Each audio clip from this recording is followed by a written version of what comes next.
Halo semua, jumpa lagi dengan saya Depri Saipullah. Kembali kita akan bahas soal putaran 3. Drawingnya sudah selesai dan kita semua sudah tahu lawan-lawannya. Pada intinya kita tahu, kita pun merasa bahwa kita dikepung oleh raksasa ya.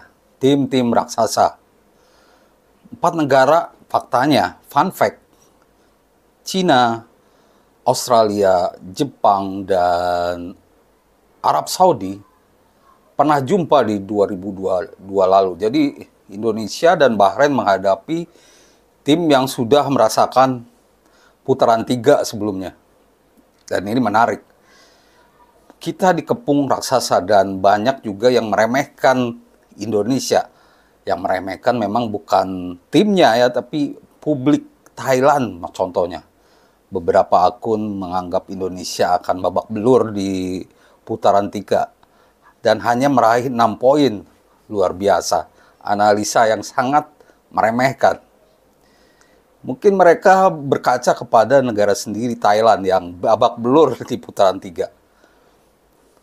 Media Australia juga, kalau nggak salah, juga mengungkapkan bahwa Indonesia akan babak belur.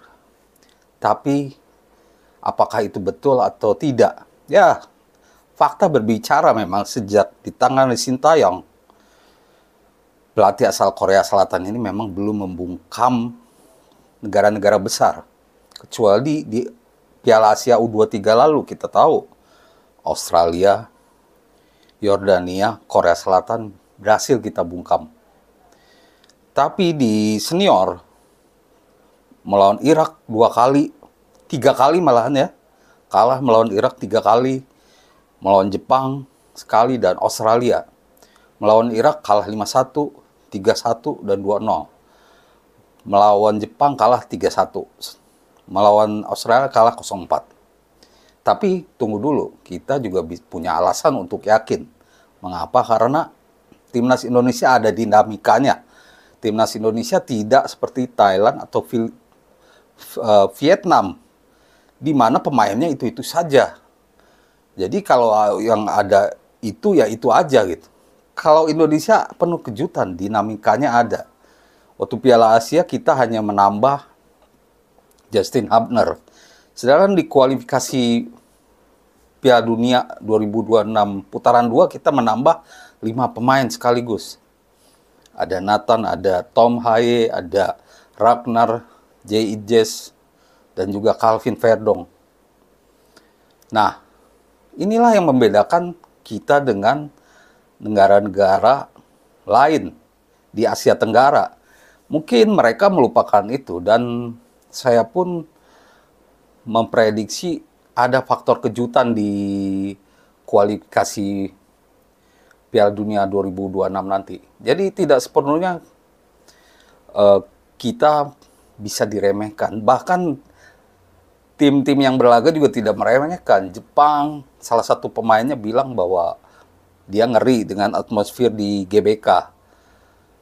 Pelatih Australia juga, Graham Arnold, mengatakan bahwa 18 negara yang ikut di putaran 3 sudah tidak bisa dianggap remeh. Itu artinya tim-tim terbaik yang harus menang, memperebutkan 6 tiket langsung lolos Piala Dunia. Jadi tidak ada yang bisa diremehkan meski secara head to head atau fakta atau ranking Indonesia memang ada paling bawah. Tapi kita tetap tidak minder dan saya yakin malah tim lawan yang akan penasaran dengan timnas Indonesia. Jadi malah kita yang tertantang untuk menang ya. Nah, untuk mewujudkan itu kita memang membutuhkan tenaga baru ya di match day pertama. Match day pertama 5 dan 10 September 2024 nanti kita membutuhkan tenaga baru yang siap tempur. Tentu saja yang kita tunggu adalah Martin Paes. Kiper, posisi kiper adalah vital. Karena bagaimanapun kebobolan atau tidaknya sebuah tim ditentukan oleh kiper. Kalau kiper jago bisa menepis sebanyak apapun serangan, seperti di Piala Eropa kita melihat Mamardashvili, atau kita melihat Donnarumma saat melawan Spanyol sampai menepis atau melakukan save sebanyak 9-10 kali. Itu menunjukkan bahwa kiper memang pemain paling penting. Maka itu kiper itu kalau sudah menjadi starter atau jadi pilihan utama biasanya susah digantikan, susah dirotasi. Kecuali memang pertandingannya kurang penting atau hanya untuk menambah menit bermain stok-stok kiper yang ada. Saat ini kita harus membereskan masalah Martin Paes di CAS. Dan kita tahu bahwa peluang untuk menang itu ada. Ini berkaca kepada kasus striker Albania Nedim Bajrami, pencetak gol tercepat di Euro 2024 itu juga sempat bermasalah saat akan pindah kewarganegaraan dari Swiss ke Albania. Dia punya darah Albania karena orang tuanya orang Albania, tapi dia besar dan tinggal di Swiss. Nah, pada 2021 dia memutuskan pindah ke membela Albania. Sayangnya FIFA tak menyetujui itu karena menurut FIFA Nedim tidak memiliki paspor saat usia muda. Walaupun ya saat akan pindah ke Albania dia sudah menjadi warga negara Albania, tapi FIFA berdalih dia tidak memiliki paspor Albania saat masih muda. Alasannya memang Euro bisa dua negara ya, bisa double citizenship. Misalkan Albania dengan Swiss misalkan. Itu dimungkinkan. Tapi kubu Nedim berpikiran bahwa itu hanya mengada-ngada dan akhirnya membawa kasus ini ke CAS dan memperdebatkan pasal 9 pemahaman pasal 9 yang diartikan oleh FIFA. Dan Nedim menang. CAS beralasan memang seorang pemain bisa disesuai pasal 9 bisa main untuk negara lain, negara baru kalau tidak belum pernah main di timnas senior. Dan itu juga terjadi dengan Martin Paes.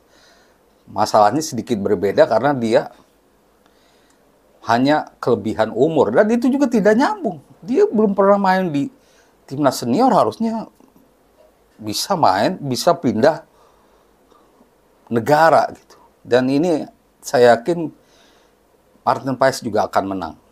Selain Martin Paes, posisi kiper, posisi striker yang juga harus segera diperbaiki karena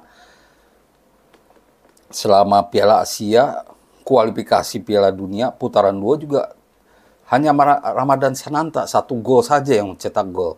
Selebihnya tidak mencetak gol, ini parah sekali. Dan Rafael Struijk yang paling banyak main belum bisa diandalkan oleh Sintayong.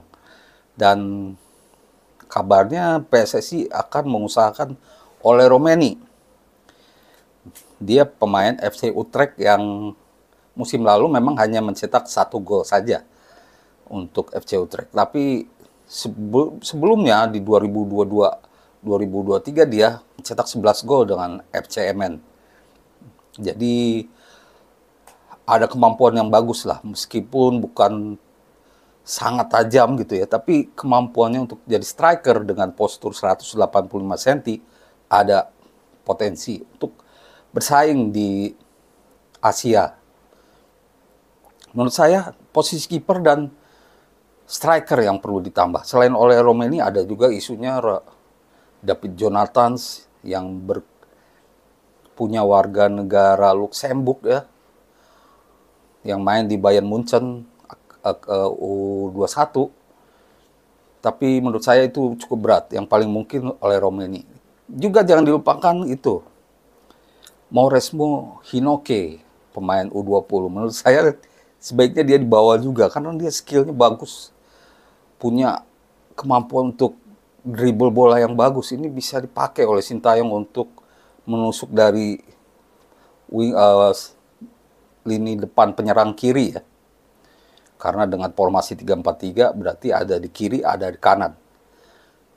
Maurus Mahinoke menurut saya punya potensi. Dan kalaupun ada juga nama baru lain seperti Kevin Dix, ya kita tentu menerima karena itu artinya Kevin Dix melengkapi posisi fullback kanan atau winger kanan. Yang saat ini Sandy Walsh dan Asnawi saja. Artinya posisi back semuanya ada pelapis 3 orang ya. Kiri 3 orang, kanan 3 orang. Dan kita akan menanti kejutan dari timnas Indonesia. Dan menurut saya kesan pertama harus dimaksimalkan yaitu pada matchday 5 dan 10 September. Saat itu kalau kita bisa meraih 4 poin, 1 poin lawan Arab Saudi dan menang lawan Australia ya di kandang di Gelora Bung Tomo, kita akan meraih 4 poin. Dan itu jadi kesan pertama yang bagus. Itu harus bisa diwujudkan. Dan terkait Australia, ya tim kuat. Tapi U23-nya aja bisa kita kalahkan, mengapa senior tidak bisa? Kita belajar dari kekalahan di Piala Asia 16 besar. Piala Asia. Dan semoga di matchday pertama kita bisa langsung bagus. Demikian ulasan saya soal masih putaran 3 kualifikasi Piala Dunia 2026. Semoga menjadi informasi yang berguna untuk teman-teman semua. Terima kasih dan salam olahraga.